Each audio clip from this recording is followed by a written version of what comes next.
Hello. So right now we're reading in The Spirit of Things, Volume 1, on Universal Love. Uh, it's not a chapter, but it's page 22 to 20, um, 22 to 26 in the book. So I'm reading it to you all.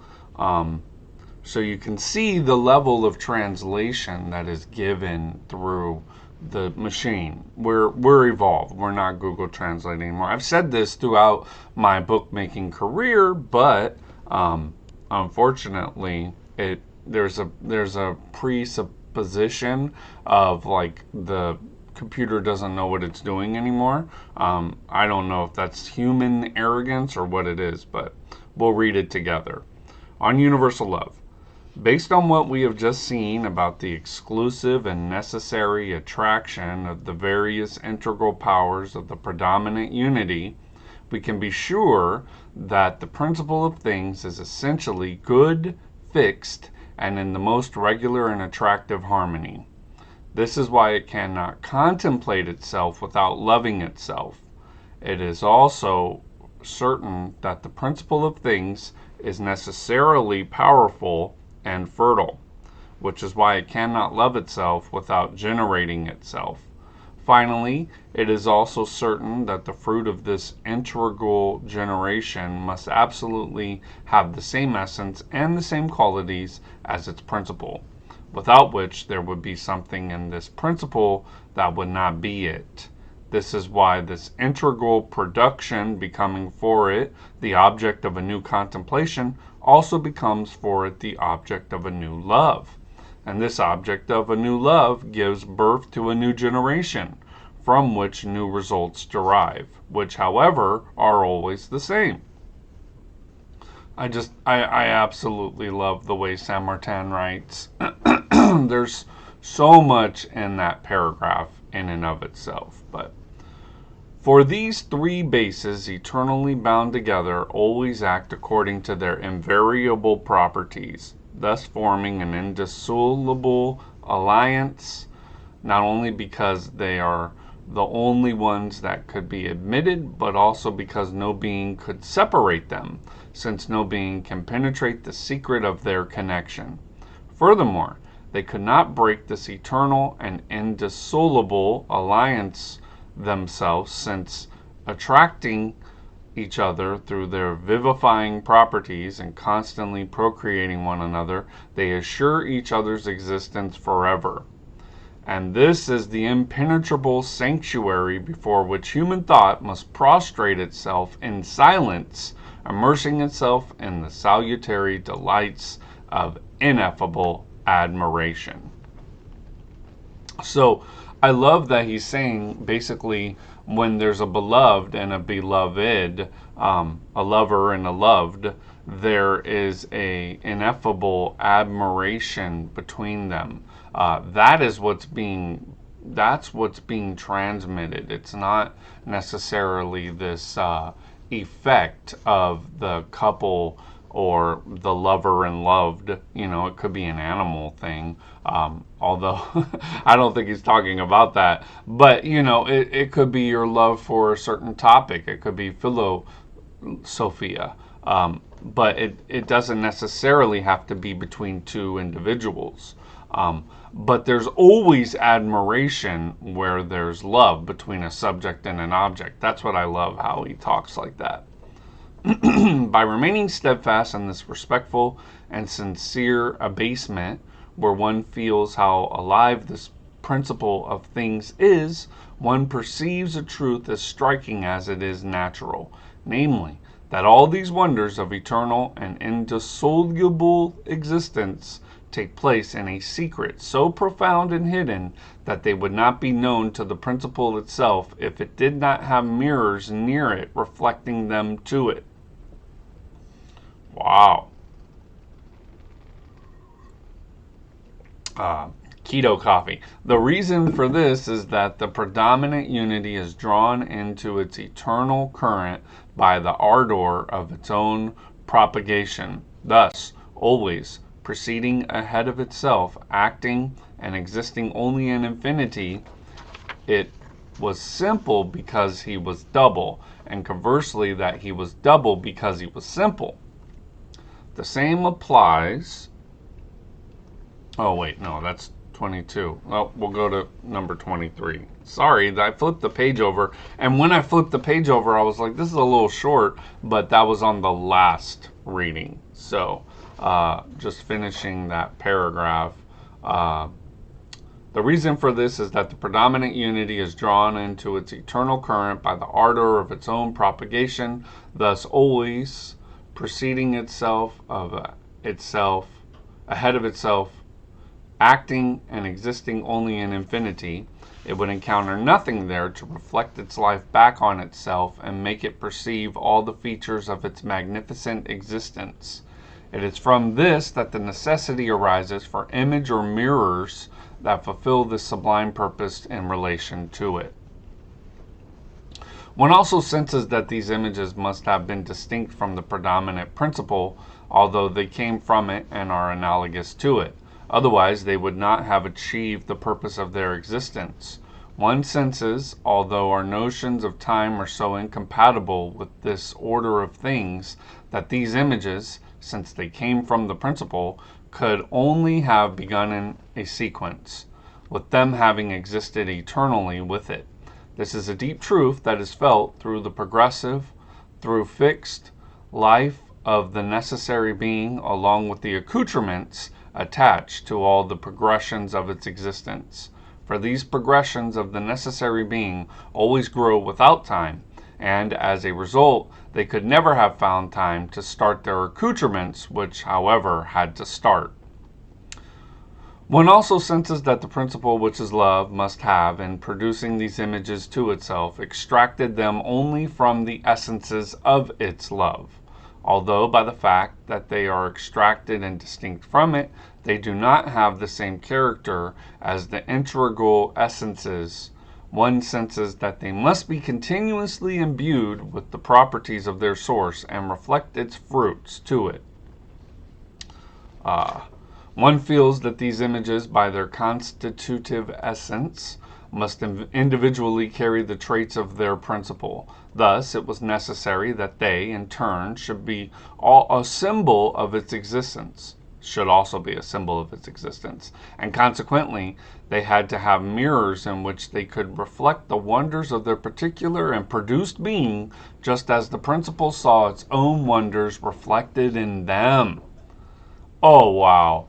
I mean, if there's room for commentary, that's it right there.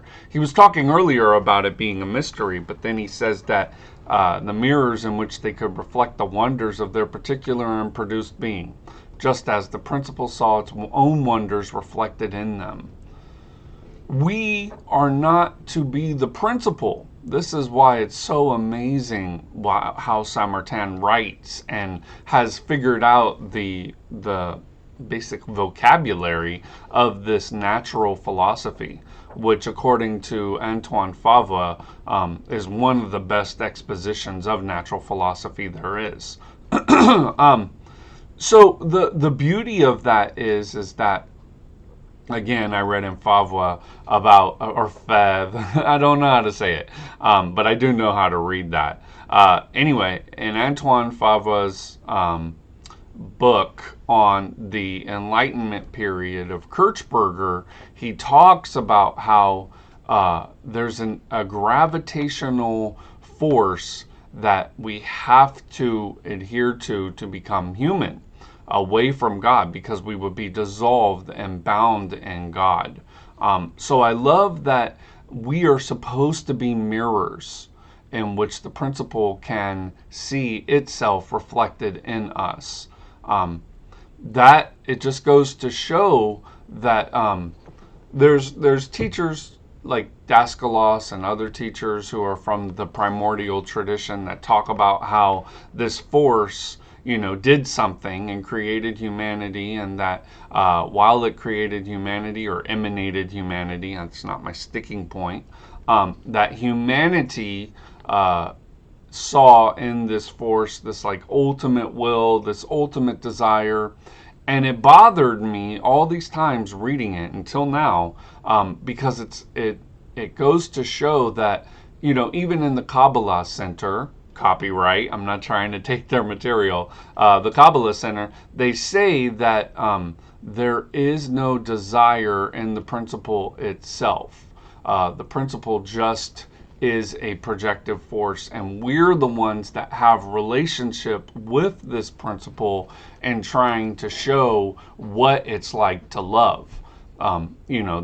This emanating force that just goes outward, it doesn't pull inward to itself, doesn't know what it's like to have that mirror effect. It doesn't have a mirror, we're its mirror. So it's so cool that we're seeing Samartan talk like this. Anyway, one senses that these secondary mirrors, according to their class, must also participate in some way in the properties of love in order to fulfill the grand plan. One even senses that these secondary mirror... Oh, I already read that. One even senses that this series could stop at this number, since the principle, as the unique creator, is the first term, and finds in the other two terms, first, everything that can satisfy the ardor that drives it to manifest externally in order to extend its love, and the need it has for mirrors around it that reflect its own glory. And secondly, everything that can complete the dignity of these mirrors or these beings it has produced, and make them truly its image by giving them an accoutrement that reflects their own splendor, just as they reflect its splendor.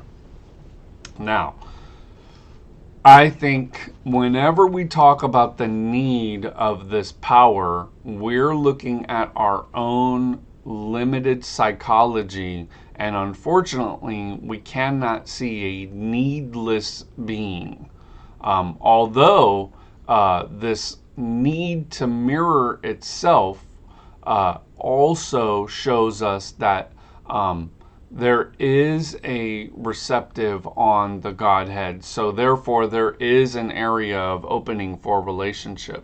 But this stuff is super complicated. It's not easily just explained, like, okay, read a paragraph and now you understand a supreme mystery of being. I mean, this is intense stuff. So the fact that it's written so clearly goes to show Samartan's wisdom and exposure to all this, because as I said in the introduction of this book, this is an introduction to the Boma kind of teaching, which, in the Elu Cohen, which he belonged to in his 20s, it teaches you what the modality is to get into, to get these forces to help you, but this tells you what is happening. So these books are indispensable to the understanding of the Elu Cohen and to Samartan as an illuminist. I'm working on another one in German from Eckhart Schauschen, but in the meantime, we have something like this. And then eventually I want to make the study on Kirchberger from Favre available, but these are projects for the future if people have interest. Because I like making the books. That's what I do. Kim Publishing makes these volumes. We have, I'm not going to plug all the books, but we are getting a pretty good lineup of Illuminism volumes, both emblematic and philosophical. So with these two, Spirit of the Things, I mean, it's well into the movement of having a library of Illuminism available to those that are interested in it from first-hand sources, and we have the second-hand scholars that I'm fortunately able to make available to those who are interested in this topic.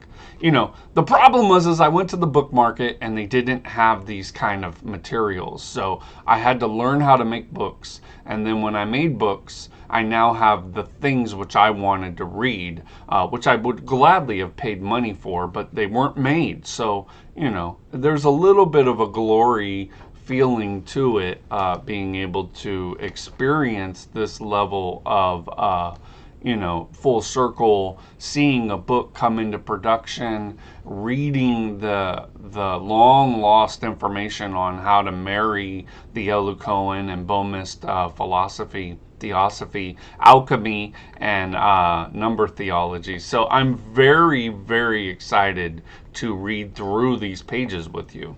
So hopefully you go pick up the volumes, but if you don't, at least you're hearing it here on Being Reintegrated. So, if one were to believe this exposition only by giving it the name of revelation, I would myself call it a natural revelation, meaning authentic in itself and drawing its strength neither from books nor from the fragility of ambiguous traditions. For gladly admitting all the suitable amendments and the examples I would use to support what I have advanced, I will repeat that even today we are in a position here below that offers us a reflection of this ancient grandeur. Ugh, the way Saint Martin just said that. And I'm not pretending to be baffled by everything he says. So what he's showing us is that very much in the line of what Nicole Lefebvre says, that basically there is a Descartesian rationalism that takes over during this period. So he's showing that when you're in what he calls the natural revelation, you are not able to fall into the victimization of the books and the fragility of ambiguous traditions. So he's talking about the, ambiguous traditions. We'll just leave it at that. Where it comes from books, it comes from words, it comes from people, from mouth to ear kind of thing. He's talking about nature giving us a revelatory vision that doesn't have the pitfalls of this ambiguous tradition. So this is, of course, the res cogitans versus the res extensa, which is also talked about by Spinoza as the natura naturata and the natura naturans. So just to nerd out for a moment, we're going into this realm of demarcation that Saint Martin is putting up for natural philosophy. And like Favre said, there is no real natural philosophy. Even the Germans picked up this French natural philosophy later on. So it's very important to realize that this is a special thing which most people just looked over in scientific rationalism. And a lot of what was happening in the high degrees of Illuminist philosophy groups was exactly this. They were getting this divine revelation, breaking free of conceptual limitations, and they were able to go into the non-discursive gnosis, is what we call it, which I also learned that Carmelite monks talk about this exact term. So we see a marry over the Eastern Vajrayana tradition and the Western contemplative tradition. But what Saint Martin says was kind of the core of Boma, which is a natural philosophy. So once you read these two volumes, you'll be prepared to read something like the Mysterium Magnum, which I wouldn't even try reading from a perspective of scientific rationalism. Although, to talk more about these ambiguous traditions, and ambiguous, not that they have any falseness in them, but that we just don't know where they come from. So he was in on the whole talk about 1616, and the lodges and how they started up and the high-grade masonry and all the stuff we're learning now through the scholarship of Wages and De Hoyos. We're learning now what he already was talking about. The ambiguity in the tradition is showing that it didn't just come from one place. It was a hodgepodge. It was a group. It was a splintered group. It was another section of people talking about a specific thing.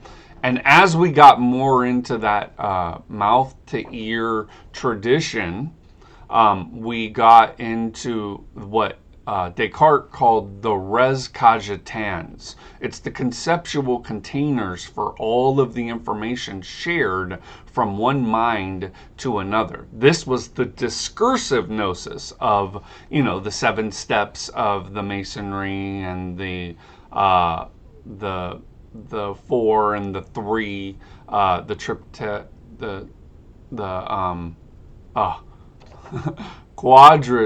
quaternary gnosis. The word eludes me right now, but there's a 4-based education and a 3-based education. Quadrivium and trivium, those are the words. And as those knowledges of the trivium and quadrivium were lost due to traditions becoming more and more secretive and more limited and exclusive to the individuals practicing them, we got away from the natural revelation that Saint-Martin's talking about. Now, this isn't just my perspective. Charles Jamu, in his doctrine of initiation in the Scottish Rite, talks about this being the marker in initiation, that you have an initiation from the symbol, which is actually holding the res extensa into the understanding of the symbol, which is the res cogitans. And this is exactly what Schuchard talked about, Martha Keith Schuchard, and the and restoring the Temple of Vision. So there's a lot that goes behind this statement. If you're knowledgeable about it, go ahead and leave a comment or talk about it in the way that maybe your tradition is not ambiguous about these details. And to all my friends out there, indeed, if a man considers for a moment what is happening in the hidden and inner region of our being, he will find that all divine rays constantly pierce him, and they come, as it were, in a crowd and without interruption. That they are worked there, that they are classified according to their character and kind, and that it is by coming to strike this important mirror that they reflect back to their supreme source and present themselves to it with a kind of embodiment and distinction which they did not have beforehand, and which helps to make them more perceptible to it. If that's not worth the price of admission, I don't know what is. I mean, buy the book, read that paragraph a couple of times. That is profound writing right there. And not just because the coffee's turning up. Let the same man consider himself in relation to the nature surrounding him, which he unfortunately knows so poorly how to use. He will see that it is really only an accoutrement for him, just as he is an accoutrement for God. He will see that in the torrent of thoughts that abound in him, if there are some that turn toward their author with respectful homage and the silent memory of the sweetest pleasures, there are also, and perhaps an even greater number, that he strives to direct outward unto all the objects around him, the stars, the elements, all the kingdoms of nature, all the species that populate these kingdoms, all the properties that distinguish them, all the actions that animate and move this great ensemble of things. These are, for man, like so many mirrors, on which he continuously projects all the effluence of his being, which in returning him with colors and forms, give him the visible testimony of his grandeur and his destiny in the universe. So you should know that a lot of this was written after Boehme Saint-Martin translated Boehme with the work of Kirchberger, and Kirchberger talking with him through this illuminous circle of Eckhart Schauschen, Kirchberger, and some other people we won't talk about, that are in the Lyons lessons. This is in the year 1800, so we are in the good soup broth of mixture of Illuminism in these books. That's why I highly recommend you to go get them. Now, I'm not going to pull them off market like other Martinist, Illuminist authors have done so. They're out there, they're available, you will be able to pick them up at any time. I don't make a big profit off of Amazon. It's just enough to keep the work going, invest in some stock, all that stuff. But if you buy the book, it's well worth it. These translations, as you're hearing, that's why I'm reading them to you. If you want to watch all these Being Reintegrated podcasts, you can hear the book for free. However, I highly recommend that you go get these books because they are super helpful in understanding this one limited area of natural philosophy, which I don't think anybody did better. I'm sorry to say. I'm doing the Number Philosophy book by Eckhart Schauschen. We have a lot of these works available, but I haven't seen anything this clear in Saint Martin's talk for a long time. And these were some of his last books in the year 1800. Okay, I know what is lacking in these comparative tableaux. Man does not see himself born with the world. He feels thousands of offensive thoughts toward his principle flow into his secret of his being for some movements that raise his glory. Finally, the thoughts he lets escape from him and seeks to embody in all the molds surrounding him, he feels how difficult it is to extract regular results from them. And these mirrors, from which he should expect everything, show themselves to be a refractory to his desires and give him only bizarre or misleading reflections. Again, I love it because in the 10 instructions to the man of desire, Saint Martin talks about actually being a competitor with the principle. Here, it's showing that as you seek out the meaning of the correspondence relationship of the forms, that you are then not in competition with this God, which is the principle, but you are becoming, and Veikut is what they call it in Kabbalah, you are becoming in reflection of the principle, a principle yourself in relationship to the other things. So by relationship of becoming a principle to the forms, you are then able to experience yourself as a form in relationship to the divine principle. It's amazing correspondences and chain of connections. But again, if you think you know what you're talking about in your ambiguous tradition, you're not going to want to engage with this kind of material. But if I agree with him on these facts, he must also agree with me that this situation troubles him, that these contradictions afflict him, and that these difficulties irritate him. And there's the emotional rub right there, no pun intended. I do not need anything more to be sure of what I have announced on these great matters. And I will say to the innermost part of man that if he is troubled, afflicted, irritated by everything that presents him today from fulfilling the vast purpose to which he has a manifest tendency, whether in relation to his principle or to nature, it means that he is not in his natural situation at present. Wow! For the principle of things is good, it loves itself, and it cannot want all the beings that come from it to be in a situation where they cannot please and love themselves, which would not truly happen except if they were centers of light and power, for without this, they would no longer be its images. And this supreme principle of happiness, itself frustrated in its plans, would return to its solitary center, finding nothing around it in which it could pour out its joy and which would reflect back its glory.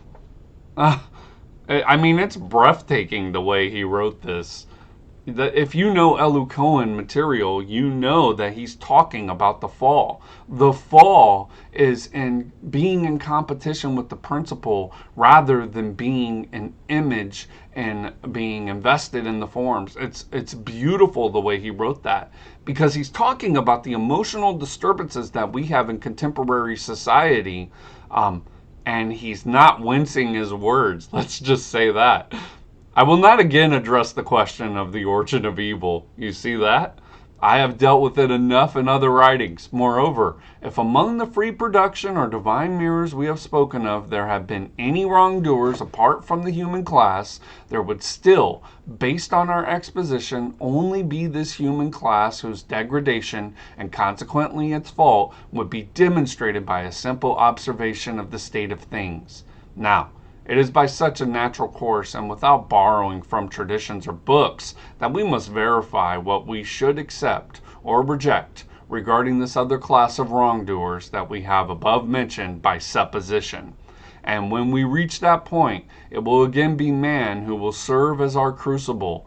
For in this order of truths, it is to man that we must learn everything. And if the operations take place on the supposition that he should have his place, then we also believe that he alone could truly say, following a silent path and opening the way to human recognition, how all these things would act upon him. Good God! That is so good.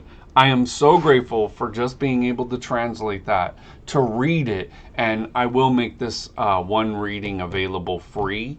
Not only so you can see the content of Saint Martin's argument, but that is something everybody should hear and know, because that's the core of this entire 2-volume series, is that you're learning through your own relationship to matter that there's a love for the image through the principle. And that is exactly what we are here to do, so we can experience what it's like to have God's love.